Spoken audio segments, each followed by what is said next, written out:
श्री स्वामी समर्थ परब्रह्म ग्रंथाचा भाग 131।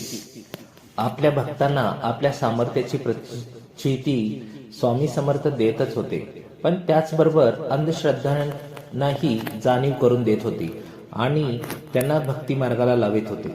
सरळ सरळ उपदेश किंवा शिक्षण देण्याचा प्रयत्न केला तर लोकांच्या तो पचनी पडत नाही हे स्वामी ओळखून होते। चमत्कार केला की नमस्कार केला जातो हे तत्व अगदीच स्वामींनी कोणी सांगण्याची जरुरी नव्हती। स्वामी समर्थ म्हणजे परमेश्वरच होते।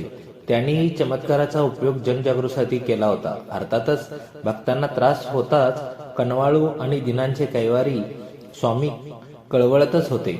म्हणूनच जेव्हा चोळापाच्या बायकोला विंचवाने दंश केला होता तेव्हा घायाळ स्वामी समर्थ झाले होते। चोळापाची बायको कानोड्यात ठेवलेली वस्तू काढायला गेली होती। अंधारामुळे तिला नीट दिसले नाही आणि तिच्या बोटांना विंचवाने नांगी मारली होती। वेदनेच्या क्षणात चोळापाच्या बायकोच्या मस्तकात भिनली होती। न राहून ती अकांत करीत किंचाळतली होती। हळूहळू तिचे संपूर्ण वेदनेने मोहोळ उठले होते। चोळाप्पा घाबरला होता। त्याच्या मुलाचे तर तोंडचे पाणी पळाले होते। ताबडतोब वैद्याला बोलावणे पाठवण्यात आले होते, पण चोळाप्पाच्या बायकोला आराम मिळत नव्हता। स्वामी जेव्हा चोळाप्पाच्या घरी आले होते तेव्हा असहाय चोळाप्पाची बायको गडागडा लोळत होती। तिची अवस्था पाहून स्वामी स्वतःच कळवळले होते। काय ग काशी, विंचू पकडायला कशाला गेली होतीस? थट्टेत ते म्हणाले होते। आणि स्वामी अनन्य भावाने शरण गेलेल्या चोळाप्पाच्या बायकोने त्याही स्थितीत स्वामींना हात जोडले होते। शेजार पाजारच्या ज्या बायका गोळ्या झाल्या होत्या त्या आपापसात कुजबुजत होत्या। हिने स्वामींना सुरुवातीला खूप त्रास दिला आहे, सारखी त्यांना घालून पाडून बोडायची ना, त्याचाच हा परिणाम। स्वामी समर्थांनी तिला ही शिक्षा केली आहे। अखिल चराचराचे स्वामी असलेले स्वामी समर्थ असा हेवा देवा मनाशी बाळगणे शक्यच नव्हते।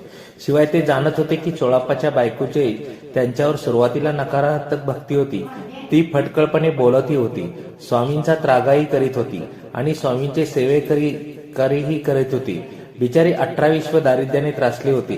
तिला आपल्या नवऱ्याने आपल्या मुलांनी आहे त्यात 2 घास जास्ती खावे असे तिला वाटायचे, ते साहजिक होते। पण त्यातही स्वामी वाटेकरी झाल्यामुळे तिचे जळपळाट होत होती।